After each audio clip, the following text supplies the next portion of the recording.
Hey, I'm Shakira Black, and this is the 5th day of my book review, chapter by chapter, of Self-Editing for Fiction Writers, How to Edit Yourself into Print by Brené Brown and Dave King. And you'd think, because it's the 5th day, that I would know the title and the authors by heart.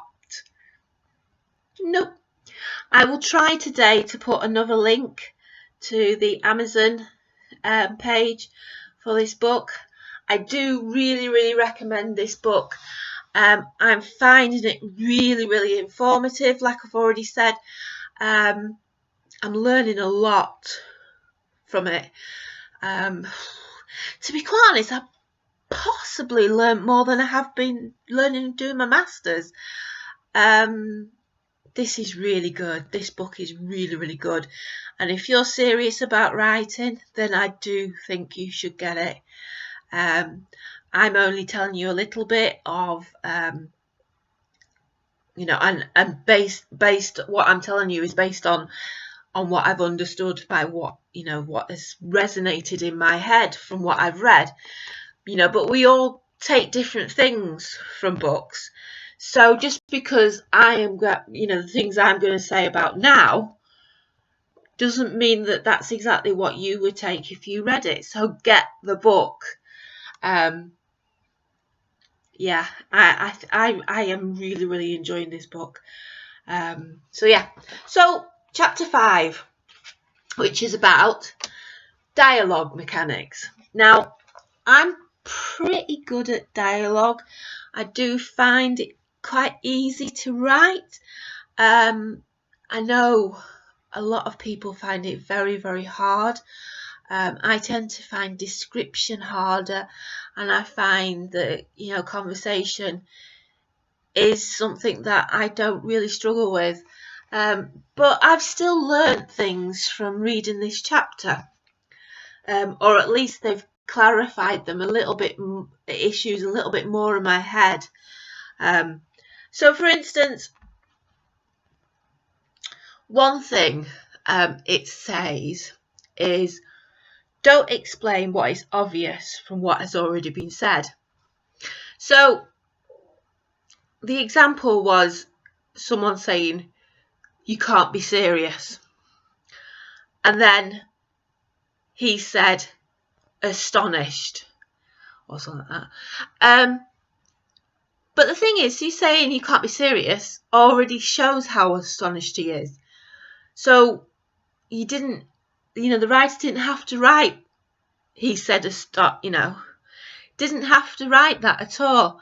The dialogue itself stood on its own, and to add anything to it, one, repeats what the reader already knows, and sort of like, it's like the writer's saying, look, you didn't quite understand what I meant there, did you? So this is what I meant. But the reader's already got it, because it's like, we do know how to talk, so people do know how to talk, and they do take things in, and they do understand what you mean by just the line of you can't be serious.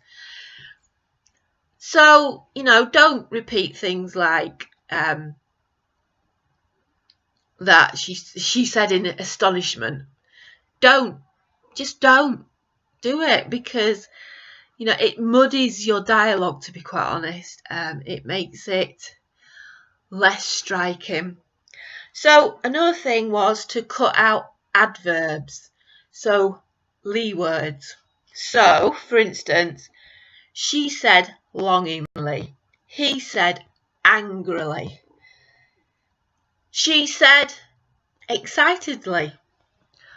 Cut them out. They're not needed. They're not wanted.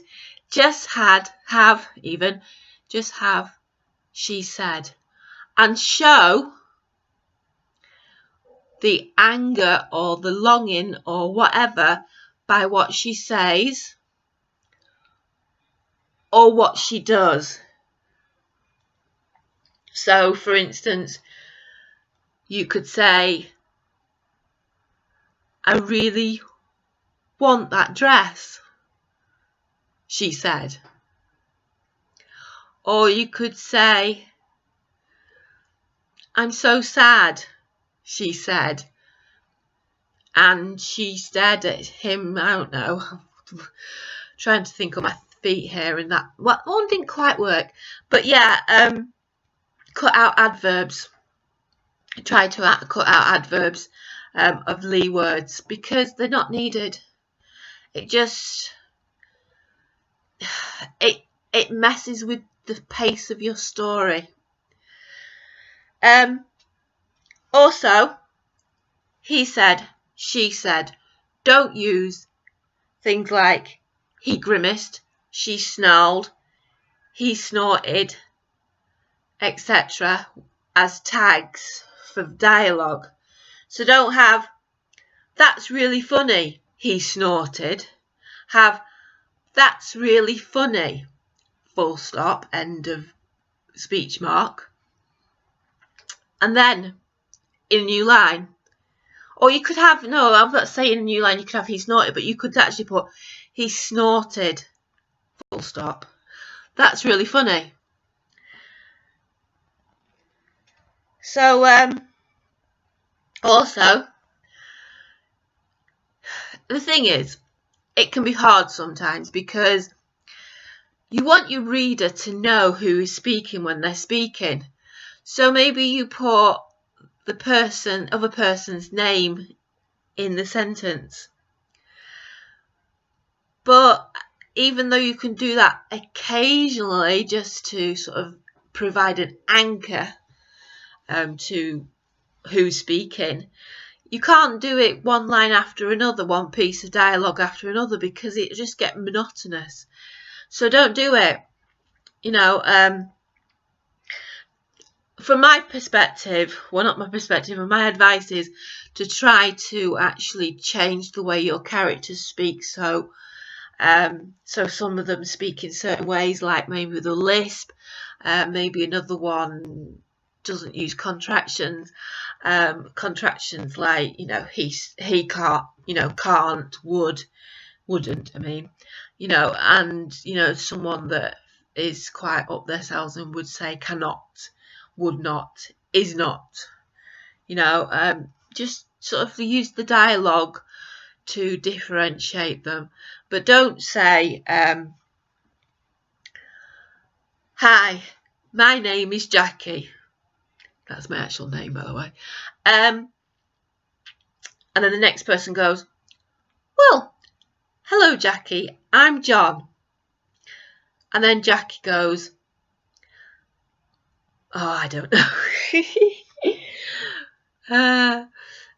You know, but don't use the names all the time to clarify that, you know, who's speaking and that the person.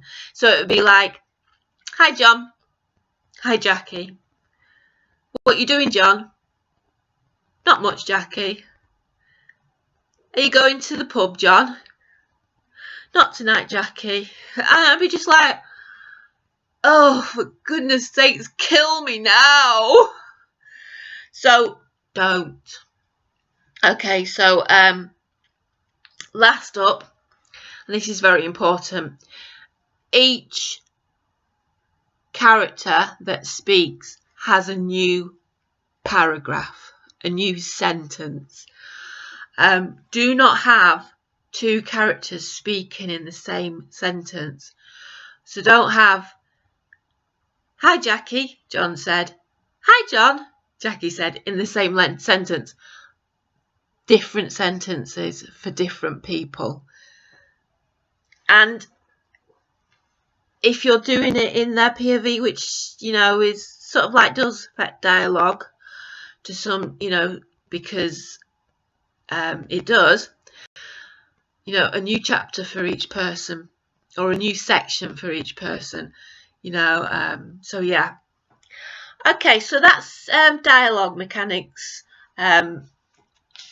and tomorrow I will be reading chapter 6, which is called See How It Sounds, which,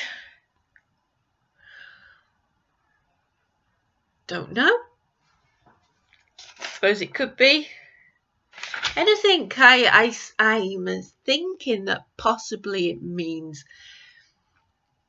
reading out your story, but I'm not going to read it till tomorrow, so I don't know. Okay, so there you go. That's my book review for today. I will do another one tomorrow, and until I finish this book, get the book. You won't regret it. You will not regret it. It's Self-Editing for Fiction Writers, How to Edit Yourself into Print by Rennie Brown and Dave King. You will not regret getting this. It is actually really, really good. Okay, bye.